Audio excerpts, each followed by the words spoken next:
Hi friends, part 3യുടെ കണ്ടിന്യൂവേഷനാണ് ഈ video. നമുക്ക് നോക്കാം പ്രതിശീർഷ വരുമാനം അല്ലെങ്കിൽ പെർ ക്യാപിറ്റ ഇൻകം.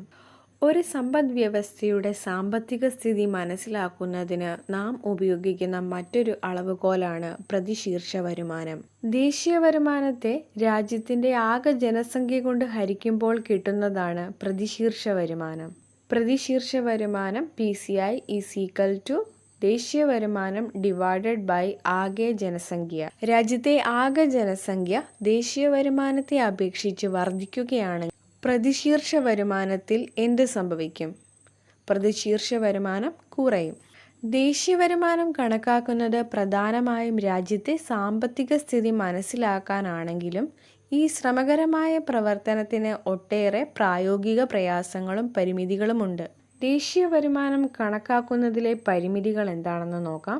കൃത്യമായ സ്ഥിതിവിവര കണക്കുകളുടെ അഭാവം, സാധന സേവനങ്ങളുടെ പണമൂല്യം ഒന്നിൽ കൂടുതൽ ഉൽപാദന ഘട്ടങ്ങളിൽ രേഖപ്പെടുത്താനുള്ള സാധ്യത, ഉൽപ്പാദിപ്പിക്കുന്ന ഉൽപ്പന്നങ്ങളും സേവനങ്ങളും സ്വന്തം ആവശ്യങ്ങൾക്ക് വേണ്ടി ഉപയോഗിക്കുന്നത് ഇതിൽ ഉൾപ്പെടുത്തുന്നില്ല, വിപണിയിൽ വില നിശ്ചയിക്കപ്പെടാത്ത സാധനങ്ങളും സേവനങ്ങളും സാധാരണയായി ദേശീയ വരുമാനത്തിൽ ഉൾപ്പെടുന്നില്ല, ഗാർഹിക ജോലി ദേശീയ വരുമാനത്തിൽ കണക്കാക്കപ്പെടുന്നില്ല തുടങ്ങിയവയാണ് പരിമിതികൾ.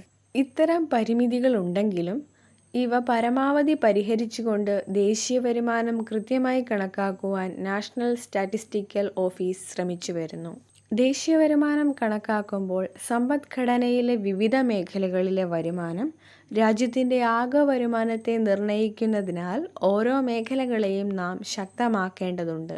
ദേശീയ വരുമാനത്തിലേക്കുള്ള പ്രാഥമിക, ദ്വിതീയ, തൃതീയ മേഖലകളുടെ സംഭാവന നാം മേഖല വേർതിരിച്ച് വിലയിരുത്തേണ്ടതുണ്ട്. ഓരോ മേഖലയുടെയും ദേശീയ വരുമാനത്തിലേക്കുള്ള സംഭാവന ആ മേഖലയുടെ പ്രവർത്തന നിലവാരത്തെക്കുറിച്ച് മാത്രമല്ല, മറ്റു മേഖലകളുമായി പരസ്പരാശ്രയത്തെക്കുറിച്ചും സൂചന നൽകുന്നു. അടുത്തത് നോക്കാം. ഇന്ത്യയുടെ ദേശീയ വരുമാനത്തിൽ വിവിധ മേഖലകളുടെ സംഭാവന. 2015 മുതൽ നാഷണൽ സ്റ്റാറ്റിസ്റ്റിക്കൽ ഓഫീസ് ഇന്ത്യൻ സമ്പദ്ഘടനയുടെ വിവിധ മേഖലകളുടെ സംഭാവന കൃത്യമായി കണക്കാക്കുന്നതിന് മൊത്ത വർദ്ധിത മൂല്യം അല്ലെങ്കിൽ മൊത്ത സംയോജിത മൂല്യം ഉപയോഗിച്ചു തുടങ്ങി. അതിനു മുൻപ് മൊത്ത ആഭ്യന്തര ഉൽപ്പന്നത്തിൽ ആയിരുന്നു മേഖലാതല സംഭാവനകൾ കണക്കാക്കിയിരുന്നത്. മൊത്ത വർദ്ധിത മൂല്യം അഥവാ GVA പ്രകാരം സമ്പദ്ഘടനയിലെ ഓരോ മേഖലയുടെയും സംഭാവന താരതമ്യേന വേഗത്തിലും കൃത്യമായും കണക്കാക്കാൻ സാധിക്കുന്നു. അടുത്തത് നമുക്ക് നോക്കാം. മൊത്ത വർദ്ധിത മൂല്യം അല്ലെങ്കിൽ ഗ്രോസ് വാല്യൂ ആഡഡ്. മൊത്ത വർദ്ധിത മൂല്യം എന്നത് സമ്പദ് വ്യവസ്ഥയിൽ ഉൽപ്പാദിപ്പിക്കുന്ന സാധനങ്ങളുടെയും സേവനങ്ങളുടെയും ആകെ മൂല്യമാണ്. ദേശീയ കണക്കിൽ മൊത്ത ഉൽപ്പന്നത്തിൻ്റെ മൂല്യത്തിൽ നിന്ന് ഇടനില ഉപഭോഗം കുറച്ചാണ് മൊത്ത വർദ്ധിത മൂല്യം കണക്കാക്കുന്നത്. അതൊരു ഇക്വേഷനായി പറഞ്ഞാൽ മൊത്ത വർദ്ധിത മൂല്യം ഈസ് ഈക്വൽ ടു മൊത്ത ഉൽപ്പന്ന മൂല്യം മൈനസ് ഇടനില ഉപഭോഗ മൂല്യം. ഒരു സാധനമോ സേവനമോ ഉൽപ്പാദിപ്പിക്കാൻ ഉപയോഗിച്ച അസംസ്കൃത വസ്തുക്കളുടെ ഉപഭോഗമാണ് ഇടനില ഉപഭോഗം എന്നതുകൊണ്ട് അർത്ഥമാക്കുന്നത്. GVA കണക്കാക്കുമ്പോൾ ഉൽപ്പന്ന മൂല്യം മാത്രമേ കണക്കാക്കുന്നുള്ളൂ. ഉൽപ്പന്നത്തിനു മേലുള്ള നികുതികളോ സബ്സിഡികളോ പരിഗണിക്കുന്നില്ല. എന്നാൽ GDP കണക്കാക്കുമ്പോൾ ഉൽപ്പന്ന നികുതിയും ഉൽപ്പന്നത്തിനുമേലുള്ള സബ്സിഡിയും തമ്മിലുള്ള വ്യത്യാസം മൊത്ത വർദ്ധിത മൂല്യത്തോടൊപ്പം കൂട്ടിച്ചേർക്കപ്പെടുന്നു. അതായത് മൊത്ത ആഭ്യന്തര ഉൽപ്പന്നം ഈസ് ഈക്വൽ ടു മൊത്ത വർദ്ധിത മൂല്യം പ്ലസ് ഉൽപ്പന്ന നികുതിയും ഉൽപ്പന്ന സബ്സിഡിയും തമ്മിലുള്ള വ്യത്യാസം. നെക്സ്റ്റ് ഒരു ഗ്രാഫ് തന്നിട്ടുണ്ട്. വിവിധ മേഖലകൾ തിരിച്ചുള്ള 1982-83 മുതൽ 2022-23 വരെയുള്ള GVA വിഹിതം വ്യക്തമാക്കുന്ന ഒരു ഗ്രാഫാണ് തന്നിരിക്കുന്നത്. ഒപ്പം തന്നെ കുറച്ച് ക്വസ്റ്റ്യൻസും നമുക്ക് തന്നിട്ടുണ്ട്. ക്വസ്റ്റ്യൻ നോക്കാം. മുകളിൽ സൂചിപ്പിച്ചിട്ടുള്ള വിവിധ കാലയളവിൽ ഏതു മേഖലയുടെ സംഭാവനയാണ് GVAയിൽ തുടർച്ചയായി കുറഞ്ഞു വരുന്നതായി കാണപ്പെടുന്നത്? ഏതു മേഖലയുടെയാണ്? കാർഷിക മേഖലയുടേതാണല്ലേ. 1982-83 44% 2022-23 എത്തുമ്പോൾ 17% കുറഞ്ഞു. അടുത്ത ചോദ്യം നോക്കാം.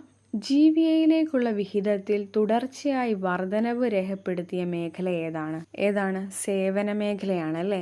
1982-83 33% ക്രമേണ ഉയർന്ന് 2022-23 ആയപ്പോഴേക്കും 55%. അടുത്ത ചോദ്യം നോക്കാം.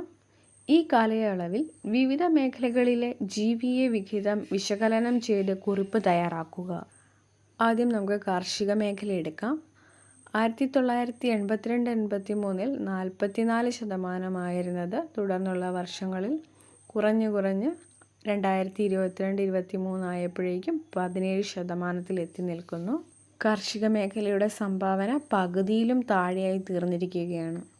അടുത്തത് നോക്കാം. വ്യവസായ മേഖല 1982-83 23% 2022-23 ആയപ്പോഴേക്കും 28% എത്തി നിൽക്കുന്നു. കാര്യമായ ഉയർച്ച താഴ്ചകളില്ലാതെ ഏകദേശം ഒരേ നിലവാരം മെയിൻറ്റെയിൻ ചെയ്യുവാൻ വ്യവസായ മേഖലയ്ക്ക് കഴിഞ്ഞിട്ടുണ്ട്.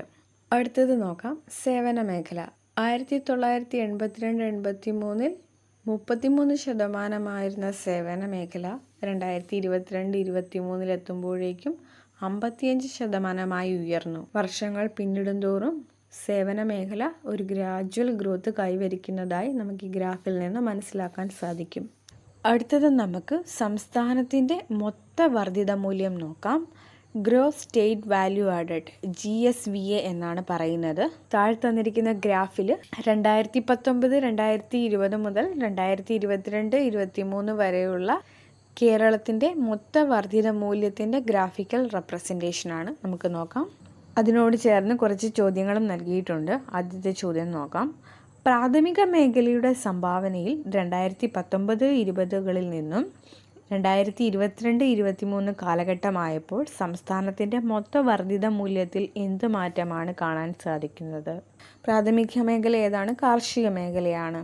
2019-20 8.97 ആയിരുന്നത് 2022-23 എത്തിയപ്പോഴേക്കും 8.98 ആയി. ഒരു മൈന്യൂട്ട് ഇൻക്രീസ് ആണ് ഉണ്ടായിരിക്കുന്നത്. പക്ഷേ അതിൻ്റെ ഇടയ്ക്കുള്ള വർഷങ്ങളിൽ, അതായത് കൊറോണ ടൈമിൽ 2020-21 10.11, 2021-22 9.39.